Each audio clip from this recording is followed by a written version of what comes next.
ایک شخص تھا، وہ سفر پہ روانہ ہوا، جنگل میں پہاڑ پہ جا کے بیٹھا تو کیا دیکھتا ہے کہ ایک اپاہج لومڑی ہے۔ وہ اس کو دیکھتا رہا کہ یہ اپاہج ہے، اس کو رزق کیسے ملے گا۔ ایک دن گزرا، دوسرے دن اس نے پھر دیکھنا شروع کیا تو کیا دیکھتا ہے کہ ایک شیر آیا، اس نے شکار کیا، کھایا، اور اس کے بعد جو بچا کچھا تھا اس نے چھوڑا، چلا گیا۔ وہ اپاہج لومڑی آہستہ آہستہ آگے آئی، آ کر اس نے اس کو سونگتے سونگتے وہاں بیٹھی اور اس کو کھانا شروع کر دیا۔ اب یہ دیکھ رہا ہے بیٹھ کے نقشہ، یہ کہنے لگا جب اس اپاہج لومڑی کو رزق مل سکتا ہے تو مجھے کیوں نہیں مل سکتا۔ اس نے کہا میں بھی نہیں جاتا، ادھر ہی بیٹھ گیا۔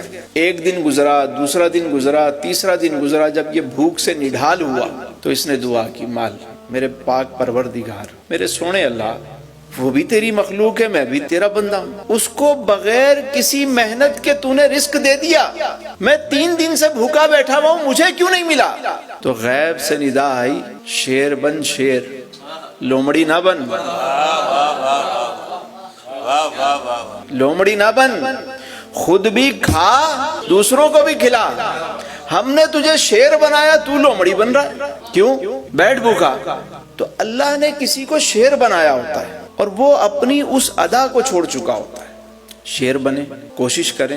اس میں اللہ فرماتا ہے وَسَيَجْزِي اللَّهُ الشَّاكِرِينَ، میں جسے چاہتا ہوں بے حساب شکر کرنے والوں کو بے حساب رزق دے دیتا ہوں۔ اب یہ اس کی مرضی ہے، لیکن بنیادی رزق سب کو ملتا ہے۔ کبھی آپ نے دیکھا کراچی میں کوئی بھوک سے مرا ہو آج تک؟ نشے سے تو مرتے ہوئے دیکھا ہے۔ امیر کھا کے دوڑتا ہے کہ ہضم کیسے ہو جائے، غریب جو ہے وہ کھانے کے لیے دوڑتا ہے کہ کہیں سے کھانا مل جائے۔ جو 100 کلو کی بوری خرید سکتا ہے وہ اٹھا نہیں سکتا، جو اٹھا سکتا ہے وہ خرید نہیں سکتا۔ کوئی اپنوں کے لیے کھانا چھوڑ دیتا ہے، کوئی کھانوں کے لیے اپنوں کو چھوڑ دیتا ہے۔